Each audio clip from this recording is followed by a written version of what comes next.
Good morning दोस्तों, प्रकाश hi tech college online class में आपका चल रही है। और हमने पिछली क्लास में जो मेंशन से व्रत के बारे में पढ़ रहे थे, व्रत का फॉर्मूला हो गया था, छंद के बारे में हो गया था। अब हम इसके आगे बढ़ते, आगे है फिनलेट, मतलब आप जो किस तरह से वो उसके बारे में।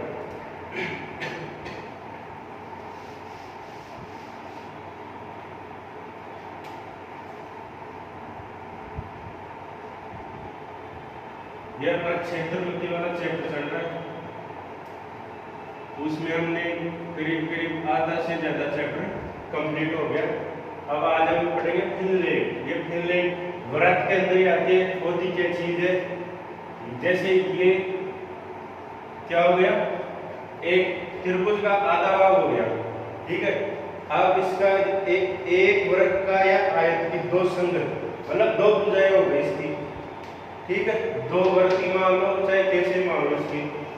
फिनलेट का मतलब हो गया दो वृत्त या आयत, क्या वृत्त या आयत की दो संगत भुजाओं तथा उनके स्पर्श किए गए वृत्त के बीच का क्षेत्रफल फिनलेट कहलाता है। मतलब जैसे ये हो गया आयत मान लो, चाहे वृत्त मान लो, ठीक है। अब इसके दो संगत भुजाओं, चाहे ये भुजा मान लो, चाहे ये दोनों भुजा मान लो, ठीक है। अब इनके बीच जैसे ऐसे इसका व्रत खींचेगा, जैसे ऐसे व्रत, ऐसे व्रत हो गया, तो ये जो व्रत खींच गया, जो ये व्रत खींच गया ना, इसके क्षेत्रफल का हुआ। इसको ऐसे देख लो, दोबारा देख लो, दोबारा जैसे मैंने ये व्रत बना दिया, ऐसे मान पहले व्रत बना रहा हूं, ये मेरा व्रत हो गया, क्या हो गया, व्रत हो गया, ठीक है। ये मेरा व्रत हो गया। अब दो भुजाएं, जैसे मान ली मैंने ये भुजा हो गई, ठीक है, और उसके बाद ये भुजा हो गई और ये भुजा हो गई, ठीक है।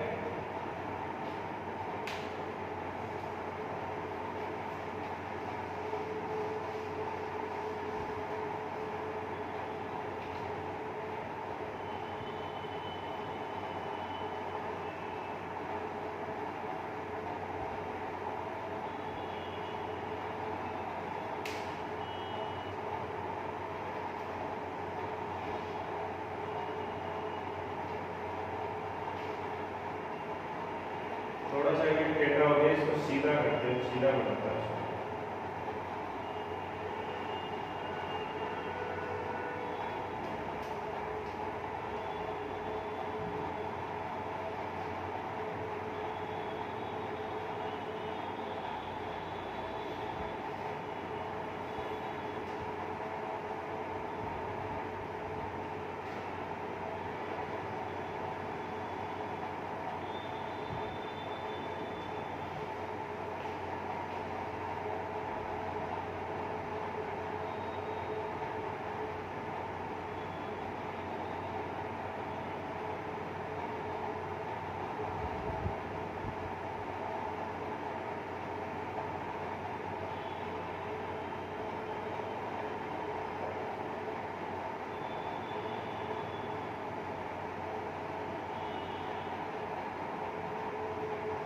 ये हो गया, जो दो भुजाओं से, इन दोनों भुजाओं से जब बन गया ना ये वाला, ये अपना इसका क्षेत्रफल हो गया। ये क्या कहता है, फिनलेट क्षेत्रफल, क्या कहता है, फिनलेट।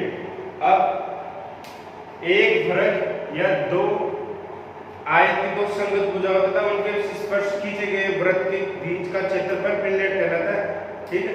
अब इसको मैंने ए बी सी और डी,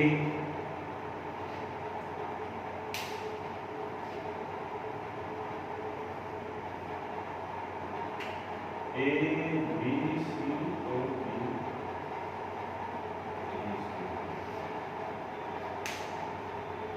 डी, ये क्या हो गई वृत्त की त्रिज्या r हो गई, जो इन दोनों भुजाओं से ऐसे लंबा खींचे गए, ठीक है। तो ये बाहर वाला नहीं, इन दोनों भुजाओं से मिला, इसको हम फिनलैंड बोलते हैं। फिनलैंड का क्षेत्रफल क्या होता है? फिनलैंड का क्षेत्रफल क्या होता है? क्षेत्रफल फिनलैंड का 0.215 r स्क्वायर, 0.215 r स्क्वायर या 1/5 r स्क्वायर के लगभग होता है, 1/5 r स्क्वायर के लगभग। इसकी परिभाषा ये हो जाएगी, इसकी परिभाषा देख लो, एक वर्ग या आयत, एक वर्ग या आयत की दो संगत भुजाओं,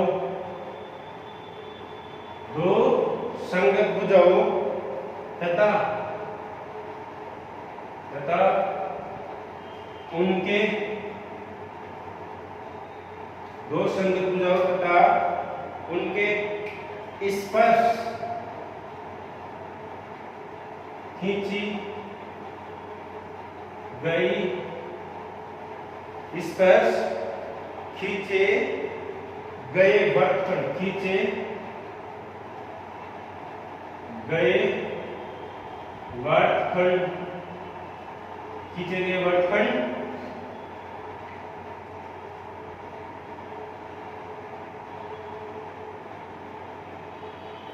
खींचे गए वृत्त के बीच का क्षेत्रफल फिनलैंड कहलाता है।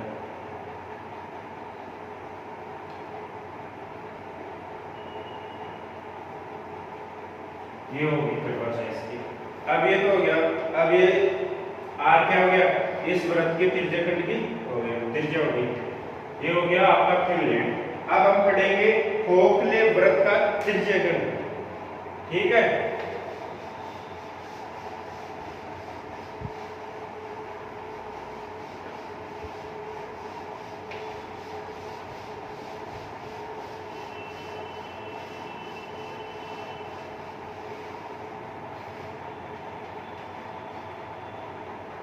खोखले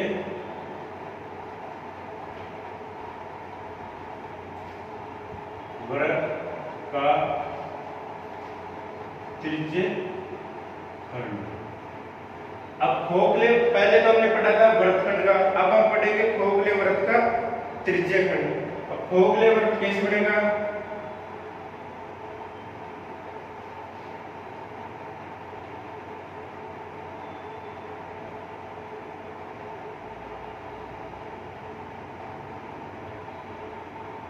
ये हो गया खोखला वृत्त, खोखला वृत्त। जैसे ये पूरा वृत्त हो गया, अब इसमें ये वृत्त हो गया, तो खोखला क्या होगा? जो बीच में से खाली है, मतलब ये वाला और ये वाला बीच वाला पोर्शन उठ जाएगा, तो ये क्या हो जाएगा? खोखला हो जाएगा ना।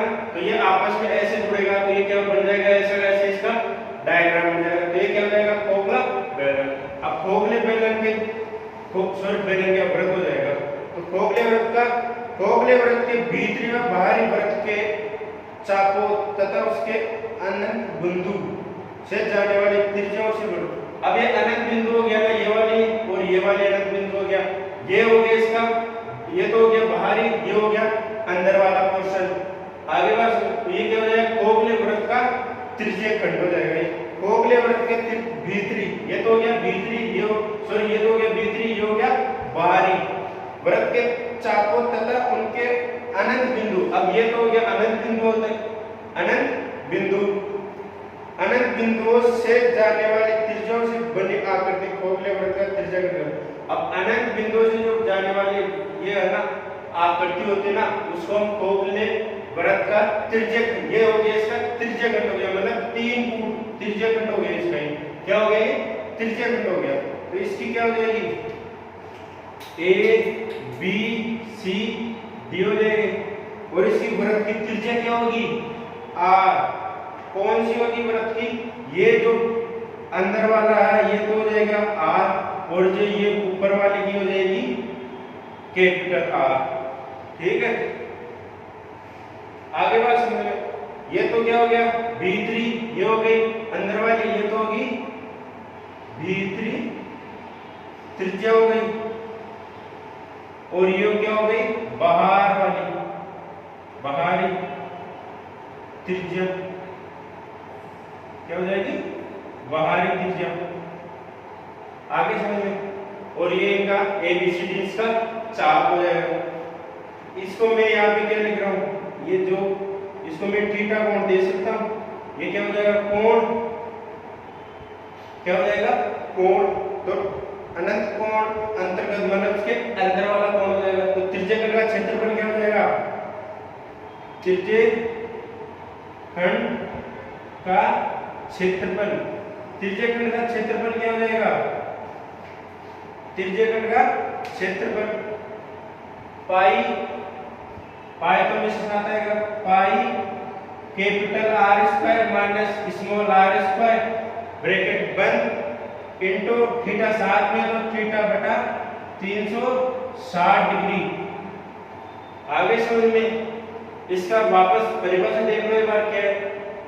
जो बाहर वाली त्रिज्या वृत्तखंड, बाहर वाला त्रिज्या वृत्तखंड अंदर वाले त्रिज्या खोखले वृत्त के भीतरी व बाहरी वृत्त के चापों तथा अनंत बिंदु से जो ये आर दूरी पर बना हुआ अनंत बिंदु से जाने वाली त्रिज्याओं से बनी आकृति हो। अभी जो आकृति बन रही है वो क्या हो गई, त्रिज्य खोखले वृत्त का त्रिज्यखंड हो गया, खोखले वृत्त का त्रिज्यखंड हो गया। आगे समझ में, ये आगे खोखले में लगेगा। अब हम पढ़ेंगे दीर्घवृत्त। क्या पढ़ेंगे हम, दीर्घवृत्त।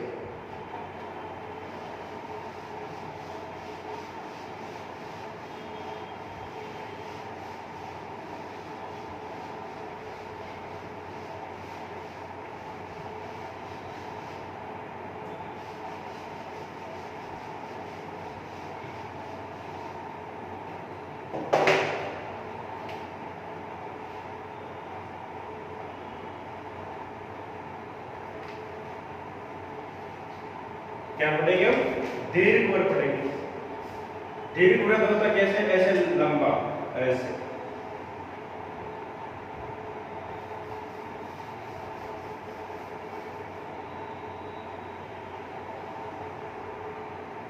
ठीक है, ये क्या हो जाए, इसकी सेंटर बिंदु हो गया।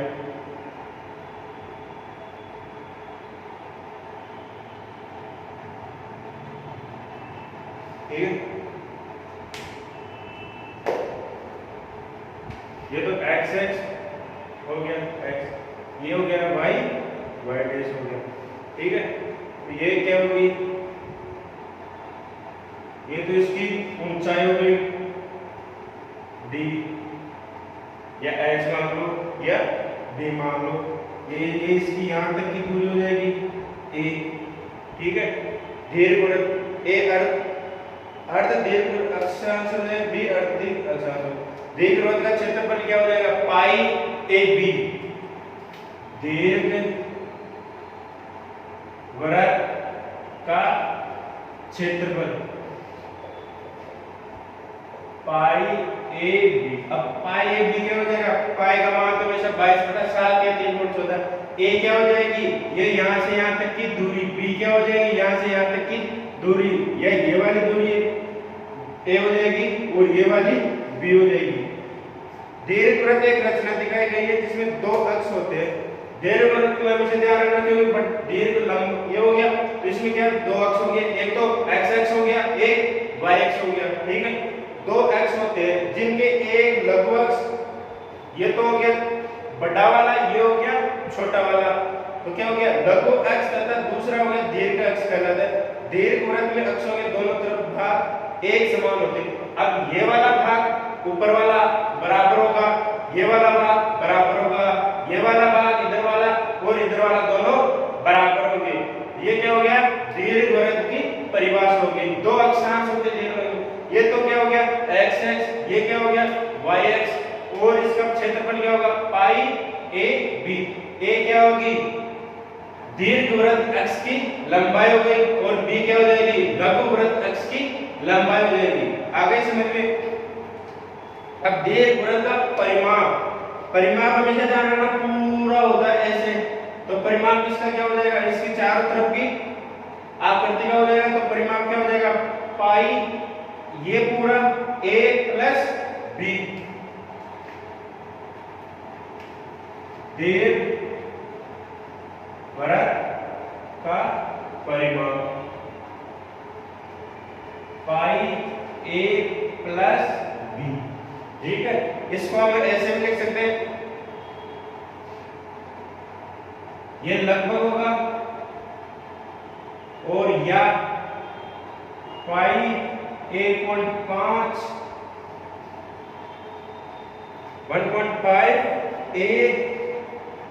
a plus B root minus root A B के लगभग होगा, माइनस रूट ए बी के लगभग होगा। ये हो गया आपका दीर्घवृत्त। हमने वृत्त के बारे में सब पढ़ लिया। ठीक है, वृत्त हो गया, अर्धवर्ग हो गया, खोखला त्रिज्यखंड हो गया, इसके सारी चीज होगी। अब हम पढ़ेंगे बहुभुज के बारे में। किसके बारे में, बहुभुज के बारे में, समबाहुभुज के बारे में, या बहुभुज क्या होता है इसके बारे में।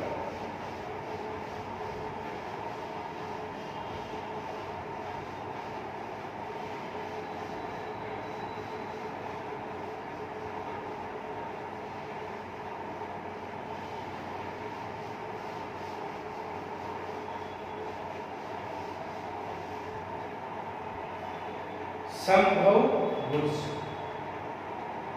समबाहुभुज के बारे में। अब ये समबाहुभुज क्या होता है,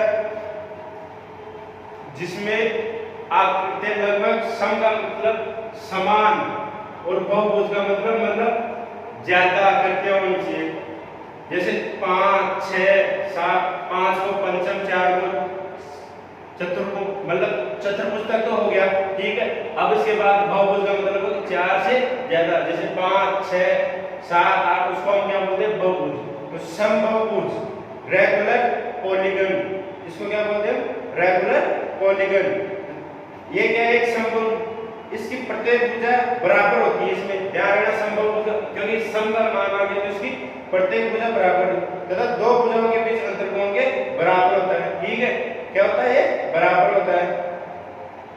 तो इसको, इसका डायग्राम देख लो।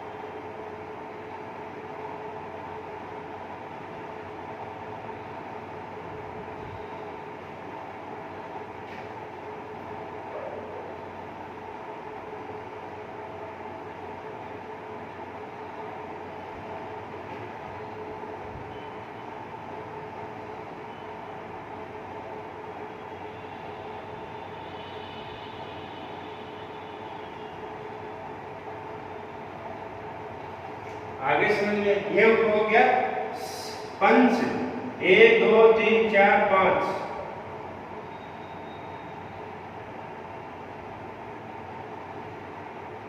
इसको मैं 5, इसको पंचभुज बोल रहा हूं, इसको पंचभुज।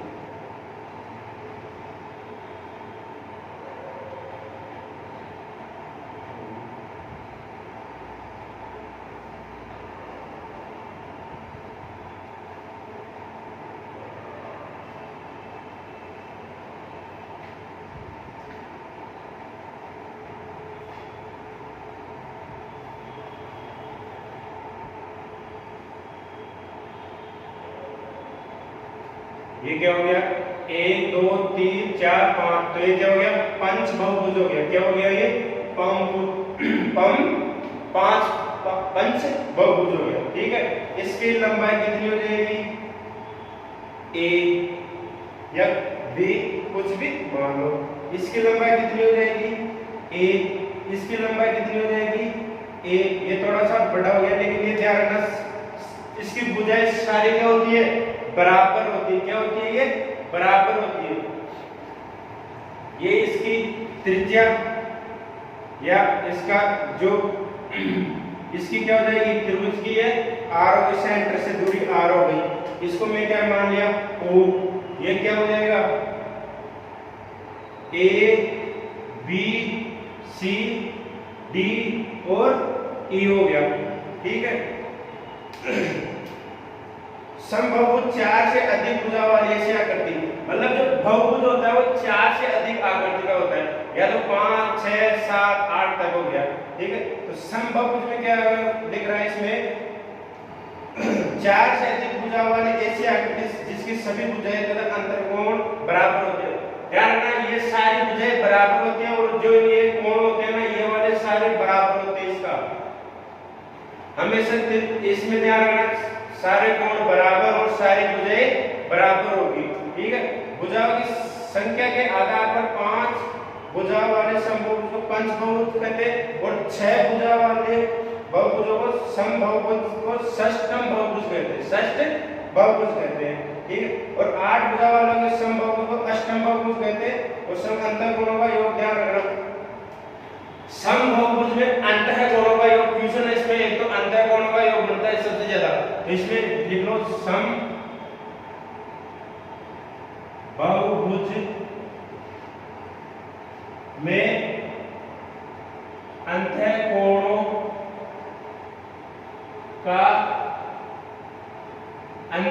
का योग क्या होता है, 2n-4। क्या होता है, 2n-4 इंटू 90 डिग्री कोण। अब ये n क्या होती है, ये होती है बहुभुजों की संख्या। अगर यहाँ पे 5 आ गए तो 5, 6 आ गए तो 6, 7 आ गए तो 7, 8 आ गए। अब क्वेश्चन ऐसे पूछ ले भाई, पंचबहुभुज का अंतःकोणों का योग क्या होगा, तो आप क्या लिखोगे, n बराबर 5 लिखोगे तो अंतःकोणों का योग क्या हो जाएगा, अंतःकोणों का योग क्या हो जाएगा, 2 इंटू 5 माइनस 4 इंटू 90। ये क्या हो जाएगा, 10 माइनस का 6 इंटू 90। तो ये कितना बच गया यहाँ पे, 4 इंटू 90, तो कितना आ गया, 360 डिग्री आ गया अंतःकोणों का योग। तो इन कोणों का योग कितना आ गया, 360 डिग्री। ठीक है, अगर 6 आ जाए तो 6 करना, 7 7 8 आ जाए तो 8। ये ध्यान रखना इस चीज का भाई, ये फॉर्मूला सारों के लिए लागू होगा। ठीक है, समबाहुभुज यहाँ पे लिख लेना n है, समबाहुभुजों की संख्या। आगे समझ में ये चीज, ये आपका समबाहुभुज कंप्लीट हो गया। ठीक है, अब हम पढ़ेंगे अगला टॉपिक है पंचभुज के बारे में पढ़ेंगे, पंचभुज के बारे में। ठीक है, अब हम इसको, ये तो एक बेसिक तरीका समझा था, अब हम पढ़ेंगे पंचभुज के बारे में पढ़ेंगे। किसके बारे में पढ़ेंगे, पंचभुज के बारे में। डायग्राम ये बना रखा है, तो ये बन रहे थे ना, तो इसको आप देखो, इसको मैं लिख रहा हूं पंचभुज, पंचभुज लिख देता हूं उसको, बहुभुज नहीं, देखो पंचभुज।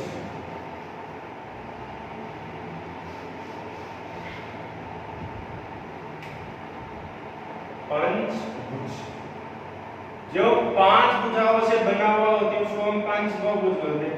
ये डायग्राम किसका हो गया, पंचभुज का हो गया।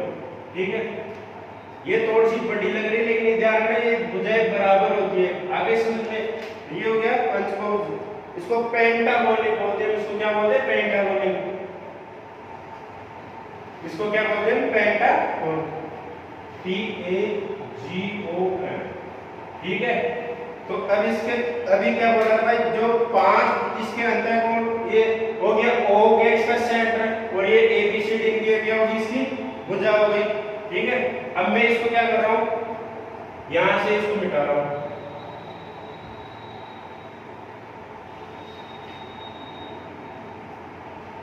इसको भी एक बार दोबारा देख लो, इसको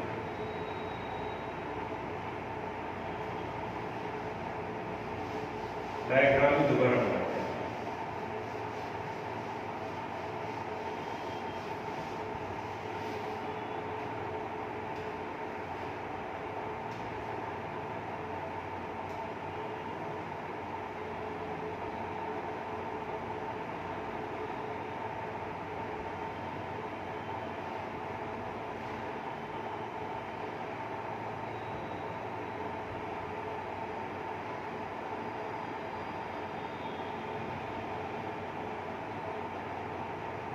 ये हो गया पंचभुज हो गया। क्या हो गया ये पंचभुज। ये इसका सेंटर हो गया। ये क्या हो गया, ओ हो गया।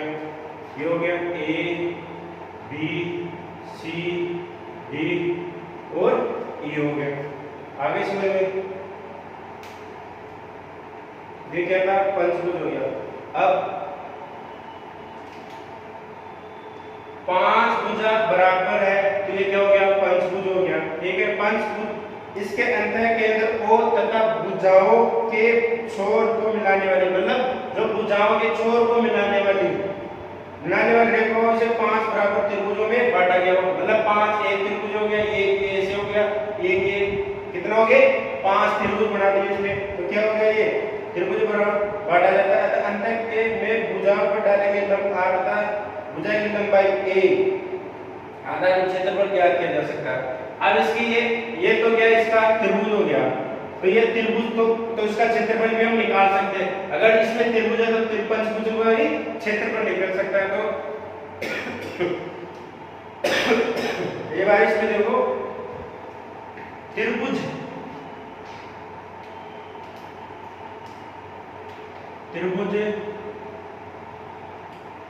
ओ ए बी में, अब इसमें देखना त्रिभुज ओ ए बी में क्या है, ओ ए बी का क्षेत्रफल, ओ ए बी में या का क्षेत्रफल। अब त्रिभुज का क्षेत्रफल क्या होता है, 1/2